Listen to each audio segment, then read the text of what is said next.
bad you can't tell them about how I'm whooping your butt in the pool. There are no easy outs. You work hard, and if you lose, you lose. You keep on moving and you play again. My name is Ray Miller, and this is the District 7 podcast. Today, I have the absolute joy of interviewing the 2023 World Champion of Public Speaking, Jocelyn Tyson. Jocelyn, how are you this morning? I am fabulous, doing very well. Thank you very much. I've been looking forward to this conversation for literally months, and I'm glad we finally got this set up, and I almost feel ready to have a conversation with you. And I've just decided that I'm on the beach and I'm ready to go for a swim. My first question is not Toastmasters related, but it's a question that I'm seeming to ask every single guest I have on this podcast. Jocelyn, what is the best sandwich?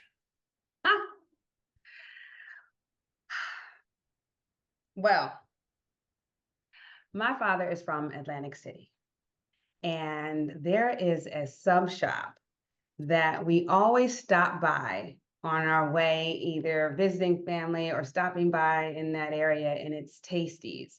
Tasty's Sub. The bread comes in fresh from this bakery that's more likely nearby, and the deli meat, the everything, the spices, the peppers, and just the way they pull it all together. Man, I'm telling you, anytime someone says they're heading over to Atlantic City, I say, you stopping by, you getting the subs? Because I absolutely gonna need something from there. So it's actually, yeah, that's the best sandwich. And then I get turkey, provolone cheese, lettuce, tomato, onions, a little bit of pickles and sweet peppers. So that is, oh, with that fresh bread, chef's kiss, chef's kiss.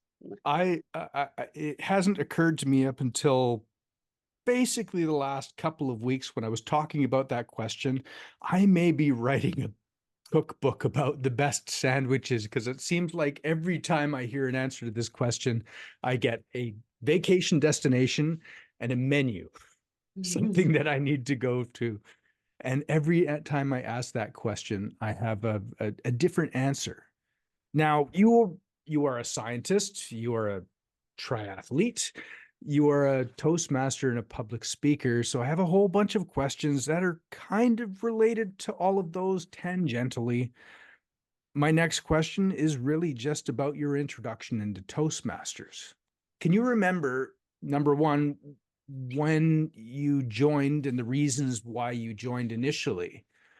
And now, given your experience up to date, what is it that you stay for and helps you grow?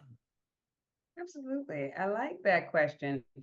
I started my path on with Toastmasters right at the beginning, I would say, of 2020. Matter of fact, yeah, it was right. No, maybe a little bit earlier than that. And I had started visiting clubs, going to places here and there because I had wanted to perfect my art in public speaking because I was looking for a new job. I was looking to restart and to push myself.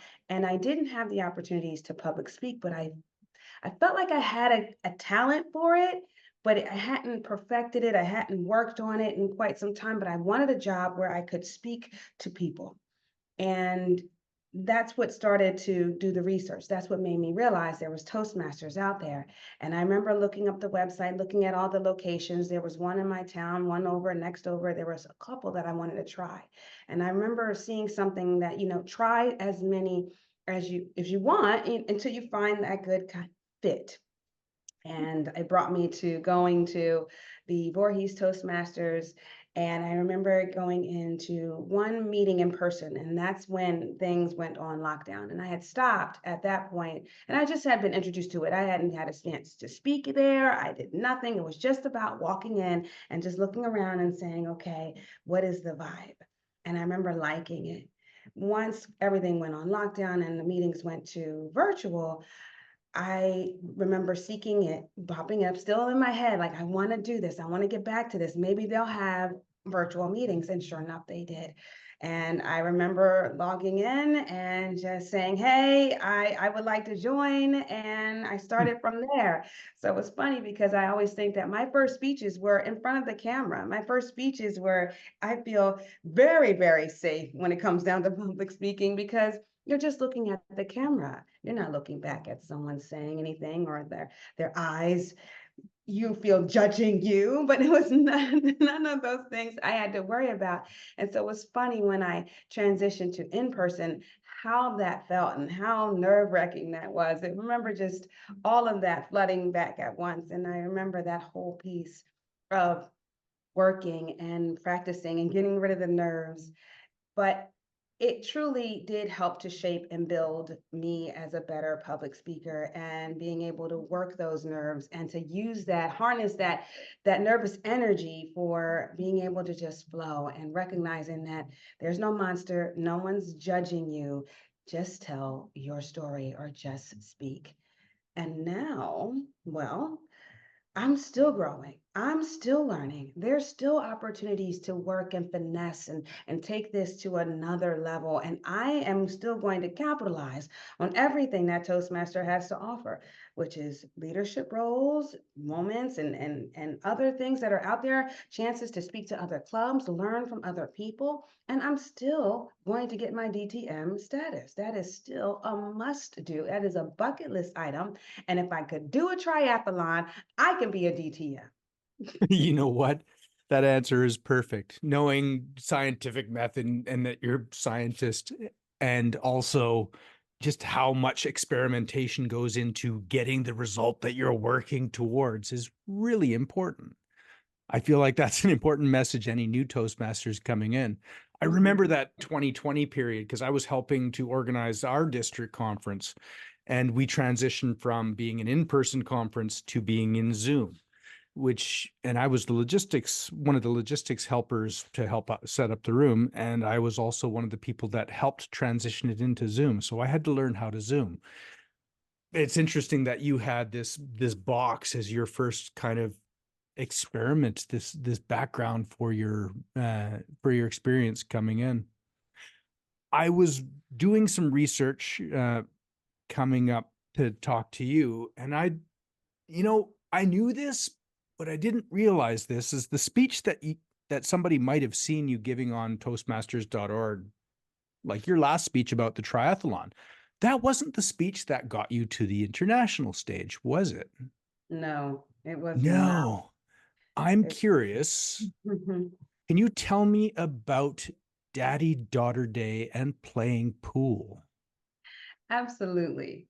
Daddy Daughter Day has been something that my father and I have subscribed to for quite some time, and just taking our moments and whatever we choose to do.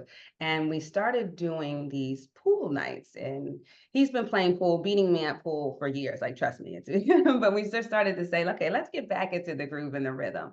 And this was something we did every Wednesday. It would be just for an hour and so, and we just talked, and I'm telling him about my day, telling him about what I could, if we made it, skip some, whatnot, but it was a great time. And so he knew about my journey, well, my aspirations with Toastmasters, and he knew I signed up for a contest. I said, Dad, I signed up for a contest. What am I gonna talk about? And he, what am I going to talk about? I need something good to talk about.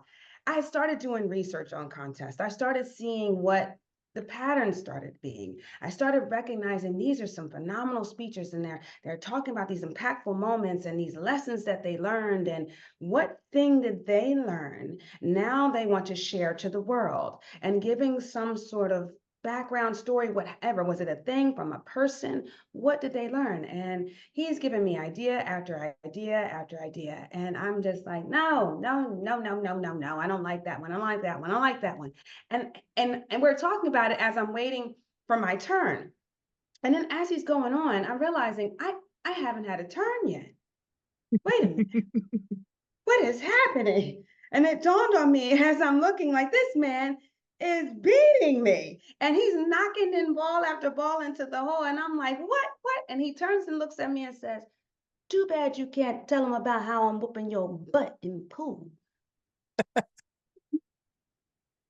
And I remember thinking to myself, huh, could I? Could no, no, no, I don't know what he's talking about. But so what happened was, as I lost, and I lost, and loser has to pay. And my father has this I want to say tradition or habit, let's call it more of a habit, that he tends to be vocal in that he won as he were walking up to pay. And so he's letting random strangers who are out there, she's carrying the billiards because she lost, you guys. You just want to let everyone, excuse me, just if you you see she's carrying up. So he's making such a to-do out of this. I'm just like, here we go. I get to the register, I go to pay, and of course the person's there at the counter. He said, well, who won? And I'm like, oh, come on, here we go. Everything went fine. Thank you. Okay. He says, and my father turns to the guy and says, well, you can see who's paying, so you know who won. And then he looks at the man and says, we're going for ice cream later, but we won't be getting sprinkles because sprinkles are for winners. And I remember at that point, the cashier guy was like, oh, that's cold. Oh, that's horrible. And I remember thinking to myself, nah, it's okay. He's been doing that my whole life. I'm used to it. And that's when it clicked. There's my story. My father has been not necessarily showing me up, but pushing me to go further for quite some time. And that there are no easy outs. You work hard, and if you lose, you lose. You keep on moving and you play again. And that was something that he instilled in my younger brother and myself from the very beginning, because he would beat you. It didn't matter. So of course you elaborate a little bit more for the contest's sake, but it really didn't matter. And then I remember that time when I finally got to beat him at a game. And of course we've won things since then, but I remember that feeling and that elation that hard work actually paid off. And here I'm learning this at a very young age. And so recognizing how that has helped me in my journey now into adulthood, just recognizing when you work hard and you put something effort in it, how it really just, I don't know, it feels even better than just, oh, okay. It's So one of the things I love about triathlon is that because I've run a few myself, and I kudos. love that when you're on the course on a triathlon course, you're on the course with, depending on the race you're running with professional level athletes who are the best, best, best in the world. There's no chance you're going to go out there and win them, beat them. And there's no reason that you would ever expect to. But to be able to perform on the same course in the same field in the same conditions is always a learning experience. It's a constructive experience. I feel like that's one of the things I think a lot of Toastmasters run into, especially when they see somebody who is a really, really great speaker. They think, oh, I could never do that. I've never been that good. Absolutely. Uh, Yeah, I I feel feel the the same. same. Yeah, Mm-hmm. I feel the same way with the marathons. Is like I could never run a marathon. I'm like, well, actually, if I dropped you 26 miles away from somewhere, you can get there. And that doesn't matter. Marathon isn't the time; it's just the distance. Exactly. And I think that that's the thing. Sometimes it's more mental. It's starting to recognize that you have what it takes. You have what it takes to run a marathon. You have what it takes to be an amazing speaker. And I absolutely know that feeling when you're seeing these phenomenal speakers. When you type in world champion of public speaking, these phenomenal speeches come up. These dynamic stories, these orators that are just giving all of the while. And I remember thinking to myself, there's no way I would be able to stand by someone as good as this.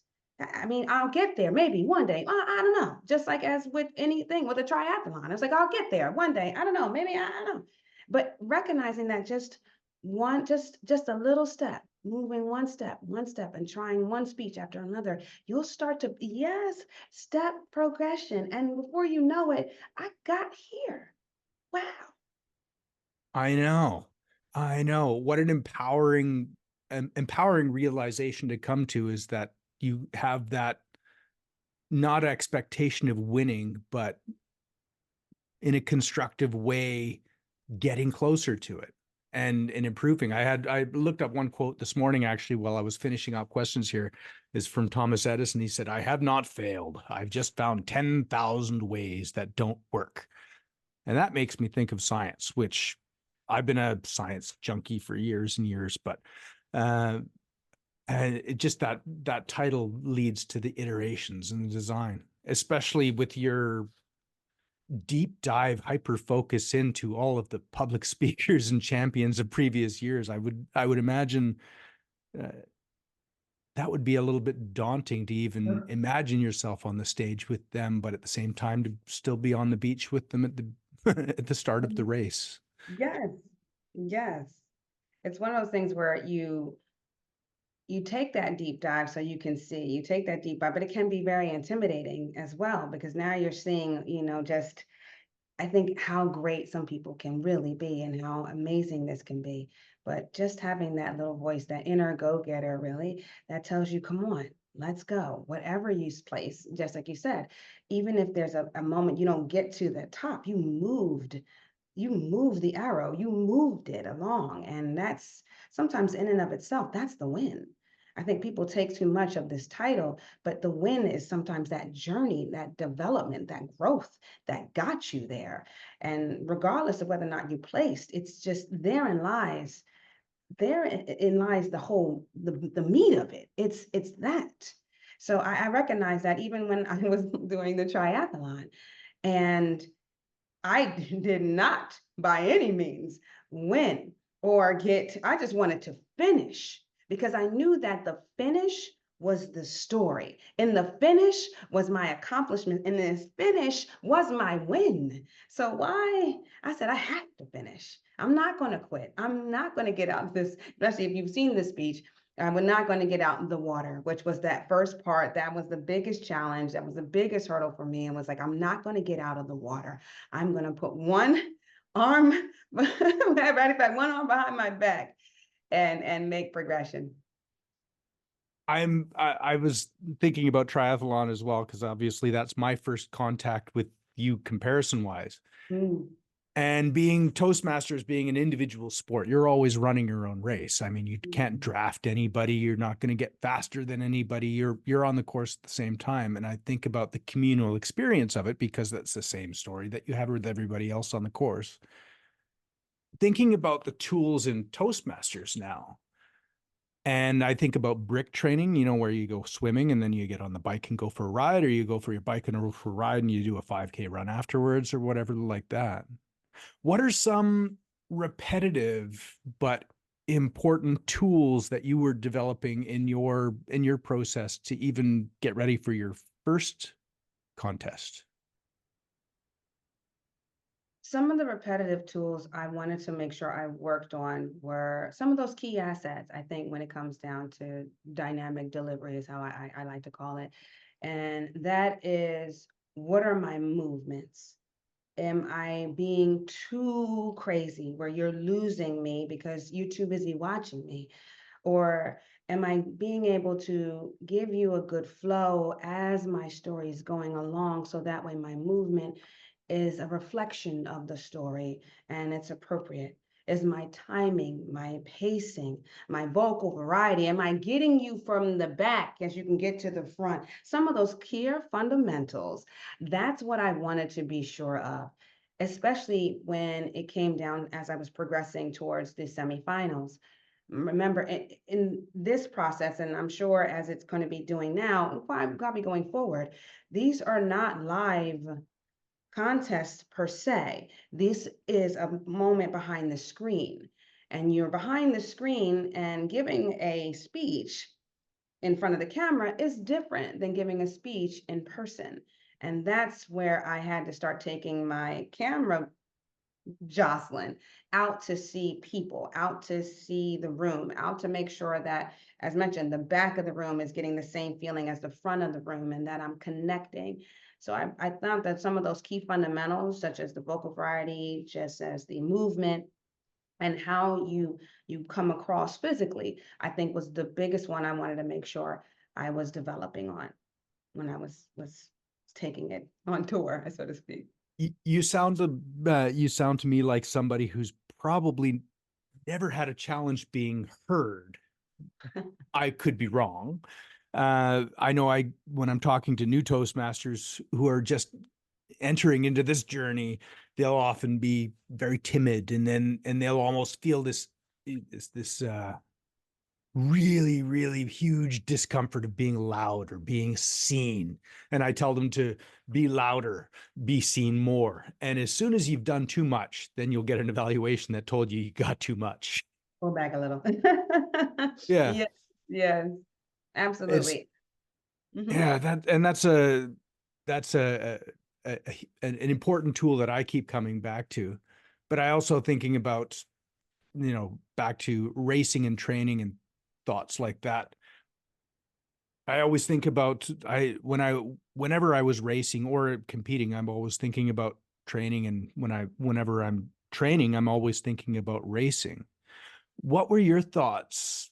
How did you think about it in your process? Because I'm imagining the one speech that you did in your district before you got to the quarterfinals or the semifinals. You probably, how many times did you deliver that in preparation to before you got to the international level? In terms of with via contest, or you mean just practice? Iterations, iterations. Oh. Hundreds. I mean, when you're talking about, I would talk that speech to myself in the mirror, in the shower, while getting dressed. I would take snippets and small little segments of it and making sure that it rolled off the tongue. I equate it to excuse me, I equate it to how you would have a song and the lyrics of a song, and how even though you know the words, but when you sing a song, how is it different a little bit? How could you make a nuance here? Should you go up a little higher or bring it down a little lower? And I wanted it to sound melodic to me, so that way it was familiar, so that way I can get into a rhythm, into a flow, and allow the story to shine, and I shine with the story. So I wanted that to be something that was very familiar. So almost multiple times a day, I would work on it just to me. Feel that as a singer who's done that as well. Uh, I get a voice stuck in my head and I let it repeat and change and repeat and change. Did you seek out any specific coaches or mentors in your process to help you develop it? Did you reach out for any specific kind of feedback or even just general feedback? General feedback, yes. And with my mentor, yes. I didn't necessarily seek out a professional coach. And to those that have, kudos, because I think that there is something that is given in that feedback, especially from a, coaching level. And I think that, so I don't take away from anyone that did choose to do that route. And I was approached with coaching as well. But at the time, I wanted to work on it as I normally do my speeches. I write my speech, I bring it to my mentor to get a feedback if she's what she thought. And she gave me her inputs, but allows me to be the one to construct, to work, and to tweak. She was very, very instrumental, and her name is Rhonda Young. And she was very, I think, instrumental in just the motivating me to really construct and allow my voice to come through, as well as my style. I can be a bit dramatic in how I deliver and my movements, but that's my style. And this is who I am. And I hope that the world enjoys it. I hope the world gets a story from it that they can resonate with. And I went that route. But I did also get general feedback. I started reaching out to some of the other clubs, some of the people I met during my district conference. I connected with them, some of the other contestants in those contests that I had, gave them, of course, their kudos that they had placed, but if they didn't mind it, would they mind if I brought my speech to them now, since I'm representing our district, since I'm representing district, with the district mind helping me to take this further. And everyone was very receptive. People were definitely good about that. Oh, I'm oh, I'm really interested because there's something that you found out that I understand you found out in your competition journey that a lot of people may not be aware of. yes. When you got to the semifinal with your speech, How soon after you won your district competition did you realize that wasn't the speech that was going to be the one that you finished things off? I realized it at district, which was in that May timeframe, and they had informed me then that, well, Jocelyn, if this wins, you'll have to have a new speech. And I remember thinking to myself, what? It took me forever to build this one. I've been working on this one. This one is good. Why do I have to change? Why do I have to change it? And I remember having this pressure. Now I was like, what story am I going to come up with? What do you mean? And I, at that point, started thinking, okay, what could I possibly do? And I had known my triathlon, because my triathlon happened in 2021. So I had known about that story. I knew I was going to also share it for Toastmasters. I knew as soon as I got done, this was funny. This is a funny, tragic story. It was funny. and I, and I wanted to share it because I remember coming back from the triathlon and I told my mom about it. And she was laughing. She had tears in her eyes. She had thought that was the funniest story. I came back and told her because, of course, I had the adrenaline coming in too. And I'm like, Mom, you got to hear what happened. And so I remember thinking when I saw her reaction and how she felt about that story, I said, that'll be a great story to share. Maybe that's the one I'm going to go with. That's the one I'll try to finesse it to 7 minutes, condense it to just the parts that need to be said, and of course, make it inspirational for others that are experiencing sometimes those moments of doubt. I think that line, "Have you been there?" And you've mentioned it.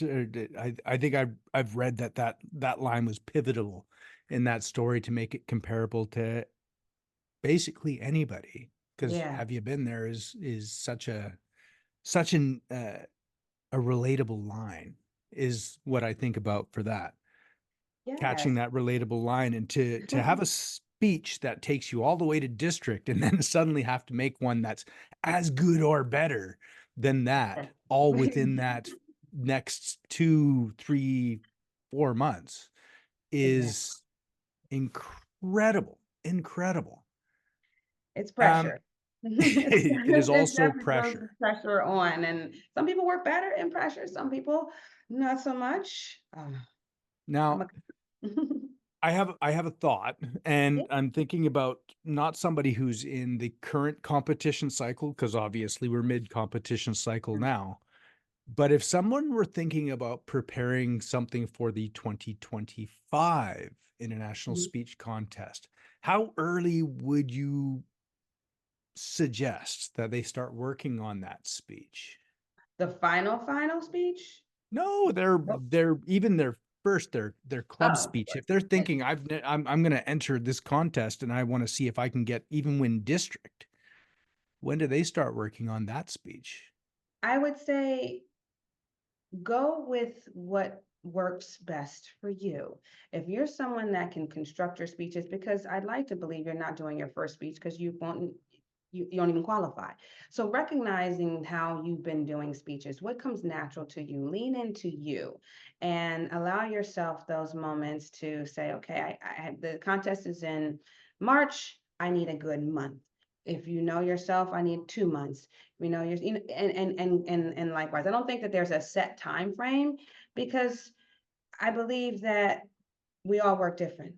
And some people are those bottom, that deadline person. And I like to come up to that. I craft it within that next week. I can do it.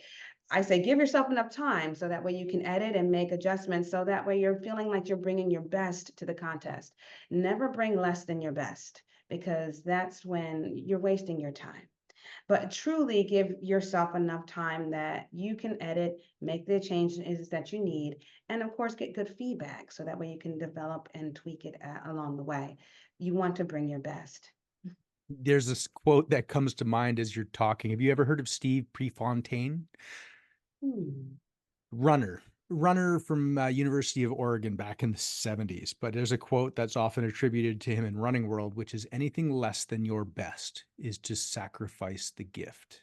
I like that one. Yeah, it's giving Nice. me goosebumps even just remembering it and saying it. Yes. Uh, but The in talking about base camp, because you're still new enough in Toastmasters that you've always been in pathways and in base Right. camp. Has winning the international speech competition now changed your approach to each of the projects working on to your next path? Because you said you finished your first path already, right? It's my first path, yes. I was in the process of finishing it, and now my final speech was almost the recap with my club, and that was just was amazing to say. Here I am at my from my icebreaker to finally my recap and my pathway, which is presentation mastery, and how well I guess I had a heck of a year, you guys. You It's a got heck it. of a path. You got it. What was your second icebreaker about? Oh, I haven't. Well, I've just started signing up.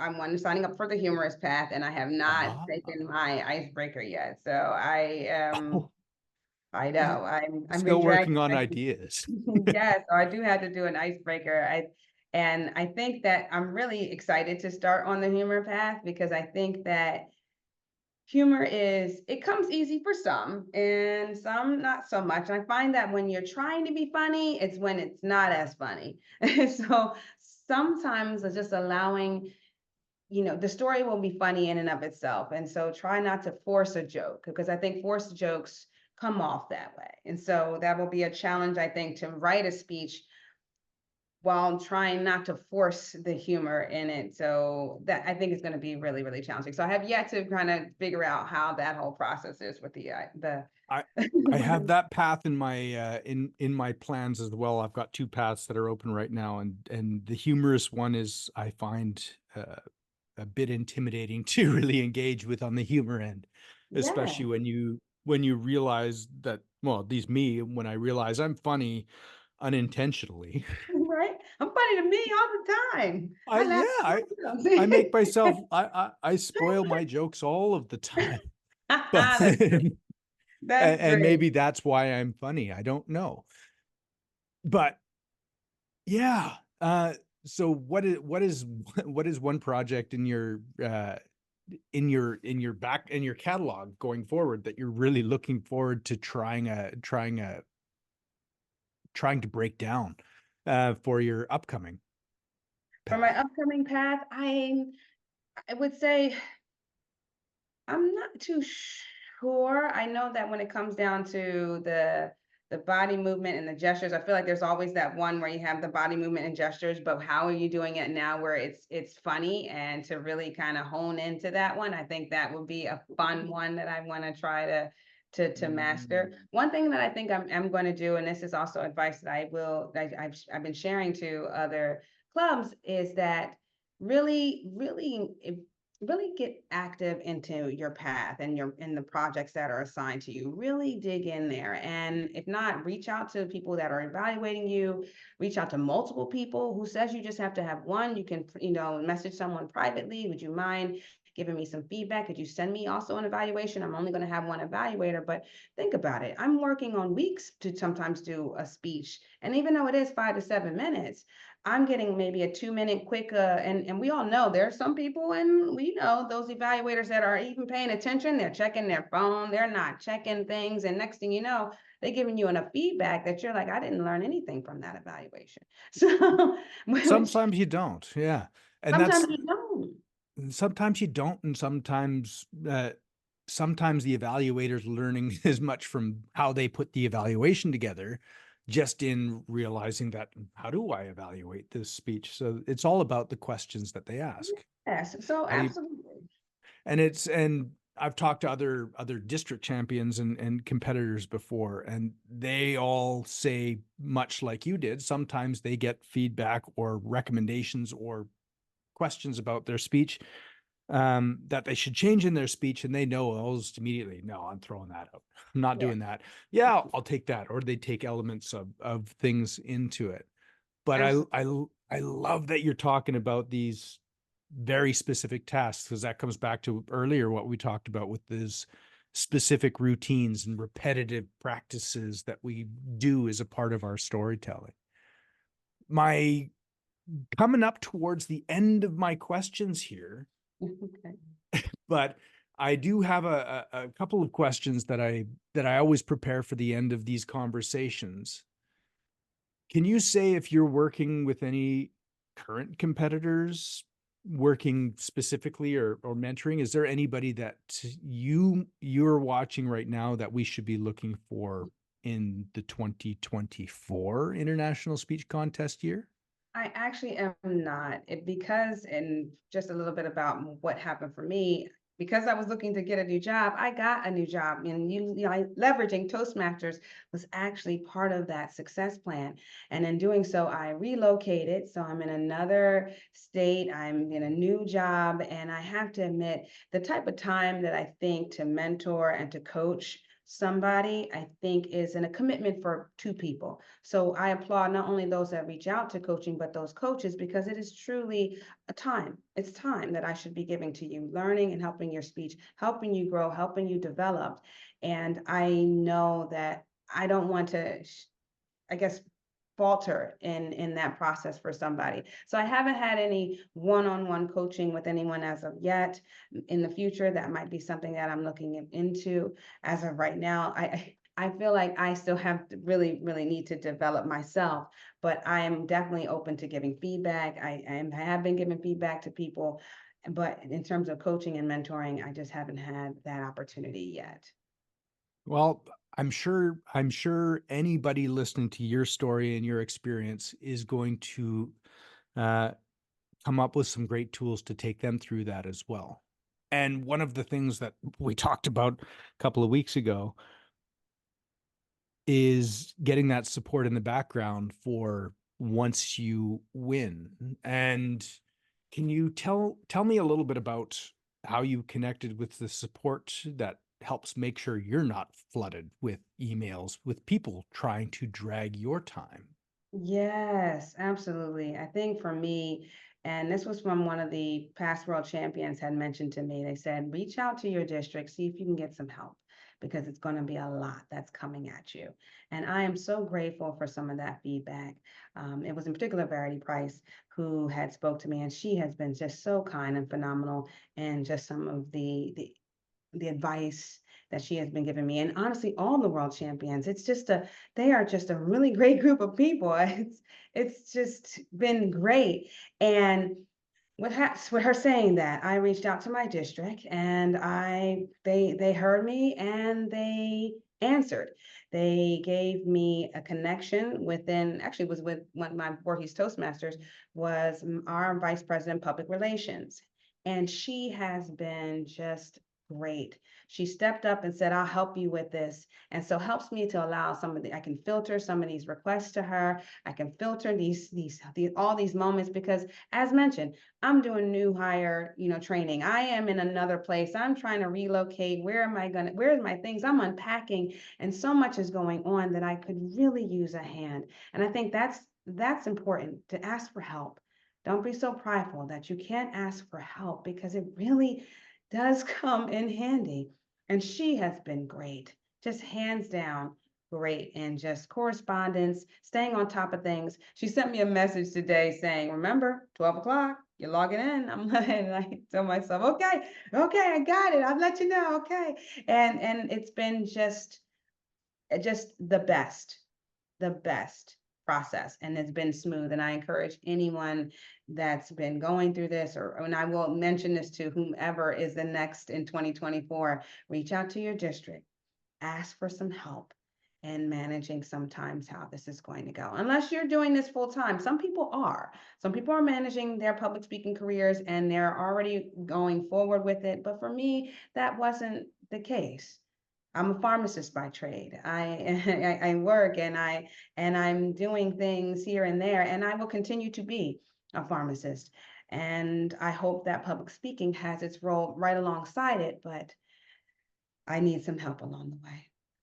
Pharmacy, and as a person who lives with MS and has a great relationship with my pharmacist and Mm, pharmacists and doctors, I know how important storytelling is in that part and that career, which is what leads into that scientist role as well, asking good questions. mhm. I always I always finish off my conversations here with a question from a previous guest. So a couple of weeks ago, I interviewed a woman named Valerie Preston, who's in District 7. She's an area director and she's very active as a leadership. But I asked her this question, what is your question for my next guest? And she asked one that I think will make you very happy. She asked, what song makes you happy every single time you hear it? What song makes me happy every single time I hear it? Oh, hmm. I have to admit, I'm a blues and rhythm and jazz type of girl. And I love the sound of a saxophone, and I played when I was younger. And I love just the music and the ability for you to just transfer yourself when you hear it. And for me, it's not so much happy as much as relaxed and calm. And it's just like, yeah, mellow. And I think that that brings me to a very relaxed and calm space. And it's a jazz song, and it's in a sentimental mood. And I just like how it starts. I just like the softness of it. I'm trying to think of exactly who performs it, but in a sentimental mood, that's the song I like. Hmm. That sounds like a great answer to the question too. As you were talking about that, I always have a song stuck in my head, and the song that came in my head is actually from the Brian Setzer Orchestra as a cover he did of a song called Mac the Knife. But Mhm. it's just that, no, the shark bait has such teeth, dear. So I'll ask you, for my next guest, who is my next guest, which I haven't scheduled yet, but I expect to be scheduling soon. What would be a question you'd have for them? My next guest will be a Toastmaster, is a Toastmaster. They've been at this for, some time, but you don't really know anything else about them. What would be an interesting question you might ask them? Okay. This is one I like to sometimes ask people too. Is that what would you tell your younger self, your high school 13-year-old self, or well, I guess is that high school age? That's middle school more so. But yeah, let's say, what would you tell your younger self, early high school? High school self. Perfect question. I think that will have an interesting story for my next guest as well. Yes. What is the final thing to pitch for you? What is the thing that you're working on that we can see Jocelyn Tyson in the coming weeks, months, years, Toastmasters area? In the next coming weeks and months, right now, I will be assisting in the district conferences. I have one in Georgia, I believe District 44, I believe my own district, District 38, District 95, which is in Germany, and that's my first international Toastmasters event. So I'm beyond excited. I was saying that in the promo. I feel like excitement is here. I'm more like here, like I'm in this stratosphere, like beyond excited for some of those opportunities and just to be able to connect and to grow. So I don't know if these are open for everyone, but once these recordings do become available, you can, of course, see how I'm moving along and hopefully that I'm progressing. But that's the biggest ones that are coming up. I'm nervous, but I'm going to do it anyway. Travel to Europe, always wonderful. I love Germany. I Oh, love Germany. Jocelyn, thank you for being a guest on the District 7 podcast. I really appreciate you spending the time with me. I hope I asked some questions that were interesting from your perspective, and I'm really looking forward to seeing your growth in the next coming years. This podcast is actually my DTM project because I finished my second path, and I'm just having a really great time interviewing and talking to interesting Toastmasters with interesting stories. Thank you for being here today. thank you for having me. I really enjoyed it. Thank you for tuning in to episode 13 of the Toastmasters District 7 podcast. My name is Ray Miller, and I do appreciate you watching this video to the end.